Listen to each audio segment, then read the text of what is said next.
I went through the Flyers defensive pairs from last season, and they had 16 pairs that played at least 60 minutes together at 5-on-5. Now, an hour of ice time is not a ton throughout an entire season, but like Jamie Drysdale didn't play a ton, so I had to, draw the line somewhere. I drew it at an hour because we all know what 60 minutes is. He doesn't appear in any of the. I sorted this. It's by expected goals for percentage. So like Mark Stahl and Risto came in at number 1. They also only played 76 minutes together. Like Sanheim Walker. Like there's your top pair right there, boys. Yeah, Solved. there's not until we get to like Seeler and Walker's gone, do we see like lines that played a ton together, and they had obviously a lot of success. They were the most effective. They were the most effective pair last year.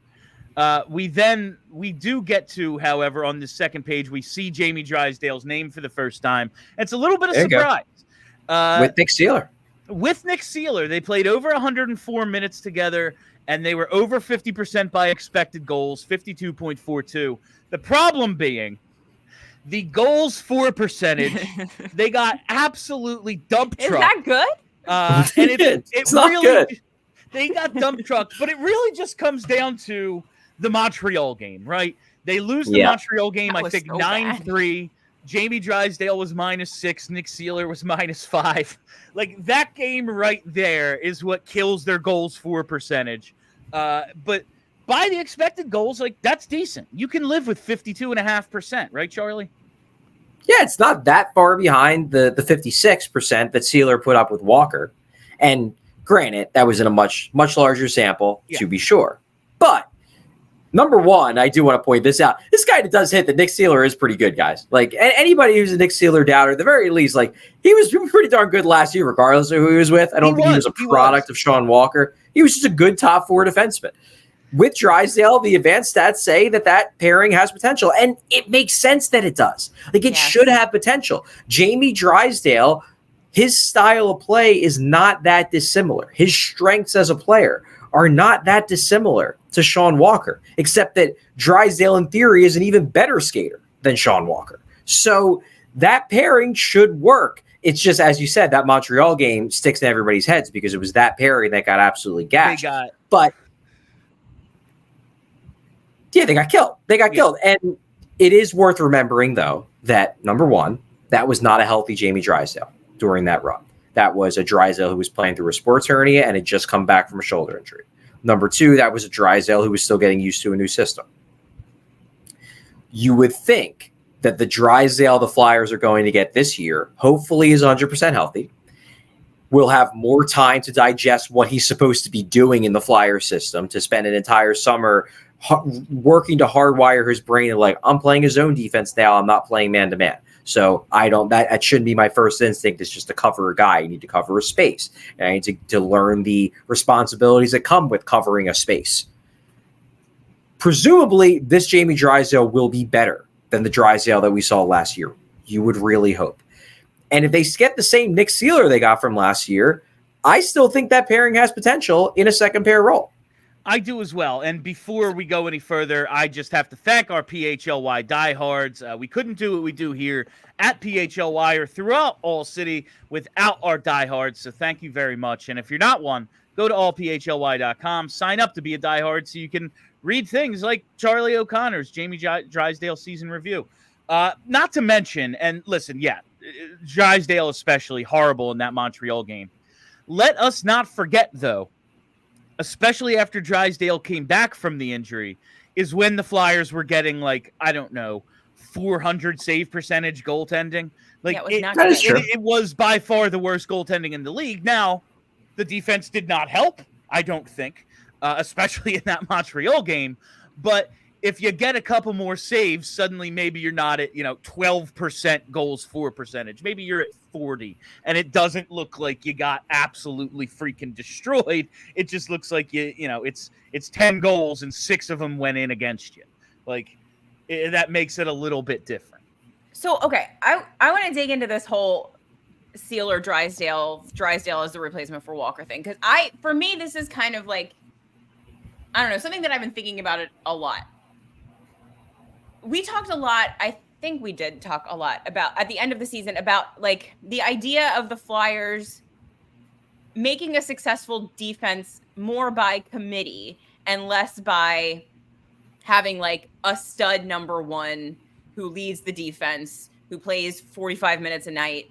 You know what I mean? Like, rather than modeling it that way, having a defense that works more as a team with the forwards, like putting the defense together in a way where it's more about team defense rather than one guy being the guy and everyone falling in line behind the guy. Sean Walker was not some kind of like elite talent. Like, no. It's Sean fucking Walker. No one thought he was going to be anything when we got him. He happened to be something. And he happened to be something because his particular skill set with the way that John Tortorella structured the defense and the way that they played worked perfectly.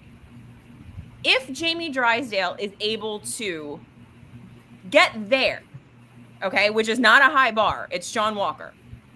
He and Nick Seeler can recreate what Seeler and Walker had together. Suddenly the Flyers look like they did in the first half of the season, as far as like getting the rush going, the defense being fine, the goaltending being good enough to get it done, like all of those things together. Obviously, this is not the goal, but what I'm saying is the metric for Jamie Drysdale being a successful part of this team being a stud 25-minute-a-night defenseman, or is it him fitting into the team defense such that as a whole it clicks and works at a high level? Like, how are we judging Jamie Drysdale? Like, if he doesn't reach number one defenseman Cale Makar status, are we saying like that? Okay, then he's a failure. But if he's able to fit as a cog in a system that works really well together, like, isn't that also a success? Honestly, for me, and maybe my expectations have just been lowered, and I'm one of the people Charlie's talking about that's not giving him the fair shake. And like, I'm allowing the possibility that he's like great or he's good top four, whatever. If he makes up a really good third pair with Hunter McDonald in the future, but is the man on the power play, like if him and Mishkov are the thing that makes the power play not just good but excellent, I don't give a shit. But like, we'll figure out 5-on-5 with the 5 guys we have ahead of him in the rotation. Like, I just need offense. We have all these defensemen who are like, oh yeah, man, they're solid, and they put up no numbers. I need tangible scoring production from Jamie Drysdale. Whether it's at 5-on-5, it's on the power play, that would be great, because the power play is like the difference between them making the playoffs and not last year. If they just score on the power play sometimes, this rebuilding team is in the playoffs. He needs to be that guy for me. Now, yeah, maybe they draft someone else and he becomes that guy. Maybe Oliver Bonk's offense actually does translate. Like, who knows? But right now, I look at Jamie Drysdale and go, this is our path to having the kind of defenseman who puts up the kind of numbers you need to win. So, Kelly, I guess my answer to your question is I really think it just depends on the person.